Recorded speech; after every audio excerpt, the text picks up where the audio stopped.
Hi there, and welcome to Insight, which is the first of a panel series presented by PRS for Music and DJ Mag. The idea of the panel series is to give an introduction to emerging dance music creators in terms of the business and what you need to know to make a career in dance music. What the act says is it's making a creative contribution, but that's very subjective, of course. Yeah. Is it creative hitting a snare? I don't think so. Is it creative playing an incredible, like James Brown, Clive Stubblefield style, funky drummer type drum riff? Yes, of course. What do you do as a manager? You're saying an artist maybe Everything. should have everything. What, you do their ironing? Would you? Do you know what I've done? 3 different artist washings. I've been going to Ibiza since 1999, and when I was first making records, I'd press vinyls, put them in a suitcase and hand them out to DJs at Mambo. The advantage for me with PRS has been that I've found out about my music being used in other countries that I didn't know about. A publisher shouldn't just be administering your royalties and taking a percentage of your money. They should be working with you and developing you and creating opportunities that otherwise wouldn't be there. You need to have a really hard think about where you feel your music would be best placed, and maybe don't aspire too high, maybe don't go looking for the biggest labels around. But it's just about building hype for your music, and I can do that through a number of different ways, put little clips, little previews, just kind of like hype people with Instagram stories, show them what I'm working on.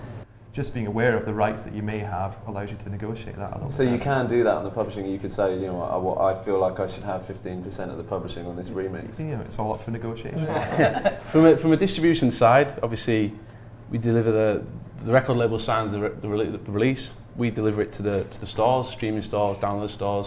So obviously then that filters back through to us and to the record labels, and then they they should account to their artists. I guess it was one of those things. I guess being a male as well was probably the shame in admitting it was a big hurdle to get over. And then once it was there, it was a point of contact with management, which I was lucky enough to have. There's obviously the helpline, which is now there, and it just seems to be a bit more of a proactive approach in general. It seems to be a lot more acceptable to have these issues and talk about it. And I think as long as everybody keeps on pushing it and makes it seem normal, then that's a positive thing.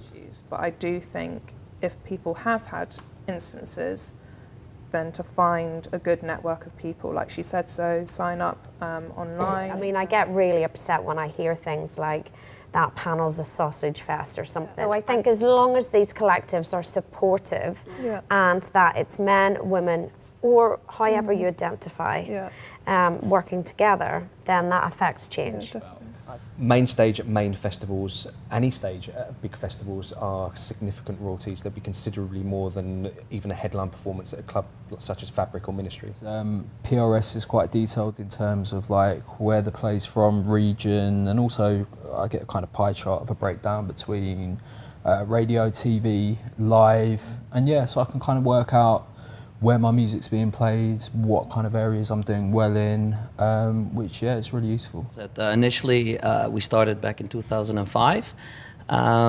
We're active in the Netherlands for Boema Stemra, in Belgium for Sabam, obviously here in the UK for PRS and PPL, and France for SSM. We place a box on each and every stage or in each and every venue that we monitor.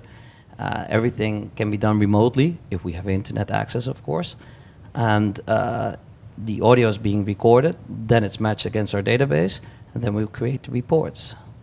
It sounds very logical.